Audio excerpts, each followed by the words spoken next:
everyone, and welcome to Revenue Rescue. This monthly webinar series is brought to you by the team here at Affinitiv. For those of you just getting to know us, we provide marketing and software solutions to over 5,000 dealerships nationwide, working with every major manufacturer in the country. We're excited to take some time to share a bit of the knowledge and insights that we've gained through our experiences with you today.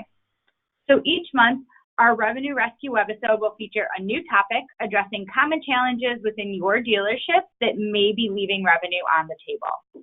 In the end, our goal is really to guide you through solution and strategy ideas to help you make the best decisions possible for your business. So today, Alejandro Hernandez, one of Affinitiv's awesome product managers, is going to continue the conversation about modernizing the owner retention program. In the last two episodes, we've already walked you through the importance of improving your ORP strategy and how to make it more custom and effective to suit your needs.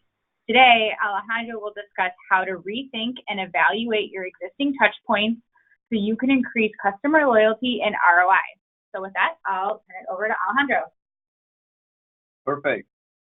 Thank you, Anne. So yes, it is a pleasure for me to be able to cover another webinar.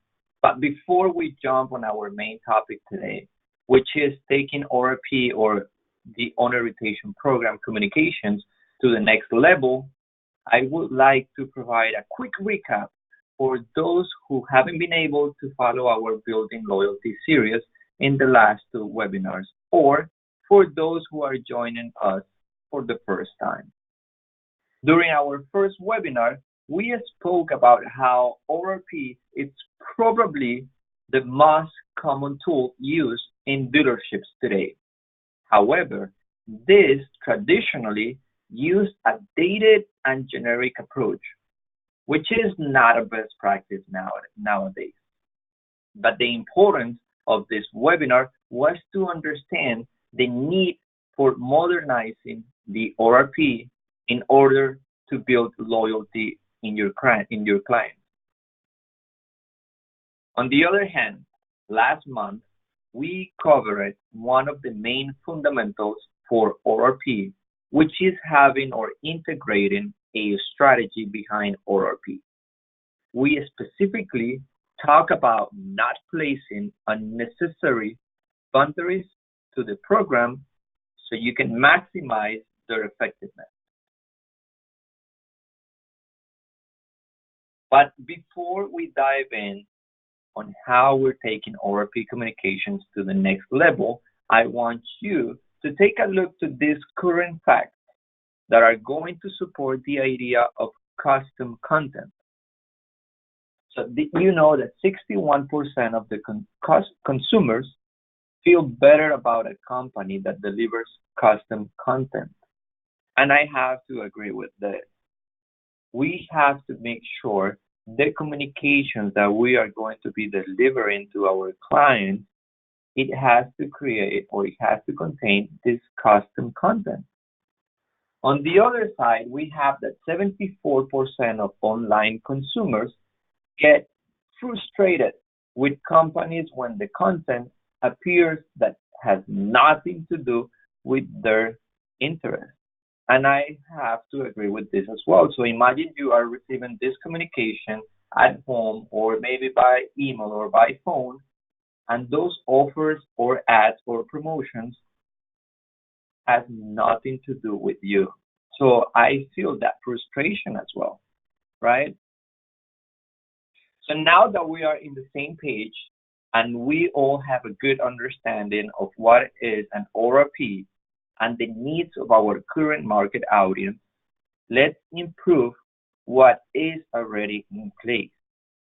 Today, we will talk about touch points that are common or possible already in your ORP, and we will explain how to make them work better for you and your dealership to increase loyalty and ROI.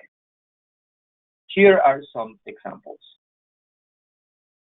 The first one will be the new car thank you sales to service communication. This communication is the one that dealerships are sending for the first time once a client buys a car. In this type of communication, we will always advise you to have an omni-channel approach, since we should be expanding the reach and start building a strong relationship with your clients.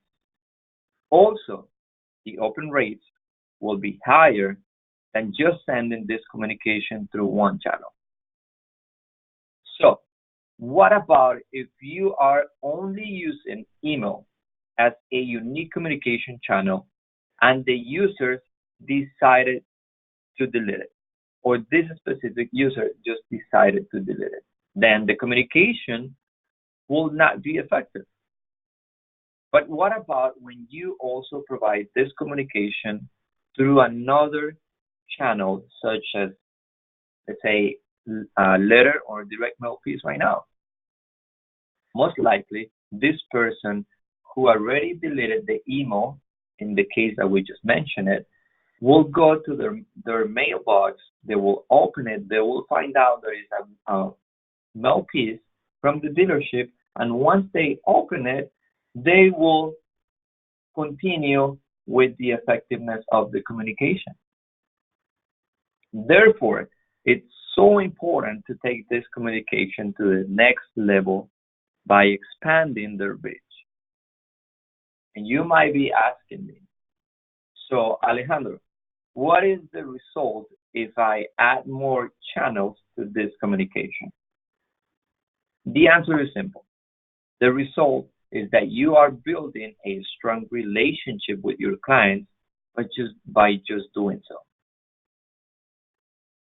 On the other hand, we have the decline communication, which normally is sent to the client after they visited the dealership, but they have declined a specific service that was suggested to do during that specific visit.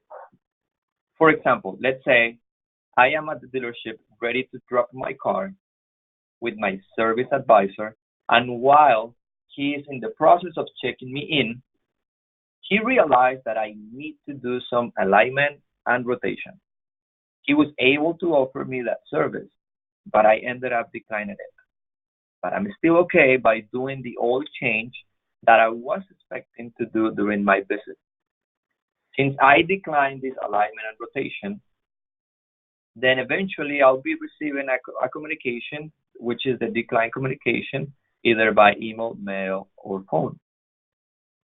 What it's really important here is to make sure you have the same message across all the channels.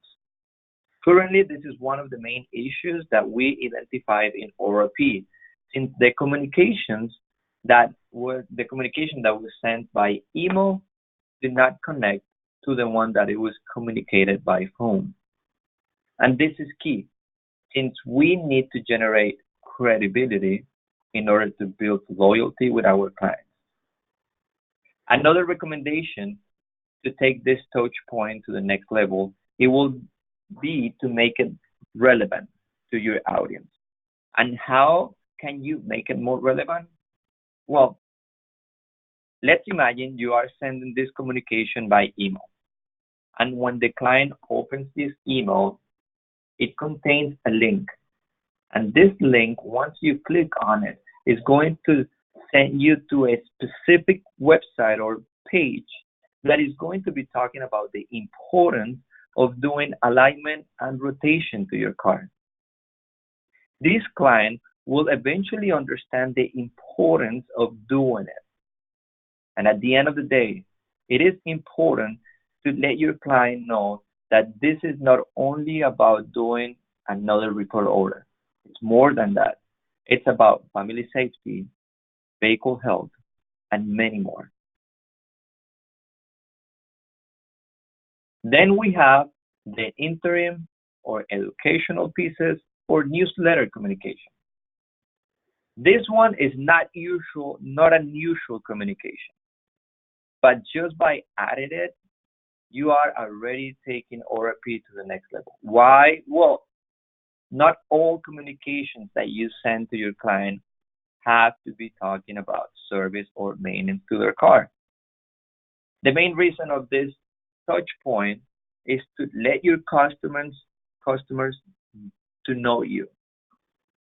I'll give you an example. So this is more about like giving back to the community. And this is the step that you should be putting into this communication. So it was this dealership who sent this communication in Christmas, and he was inviting his clients to bring gifts to the dealership, but in a different way.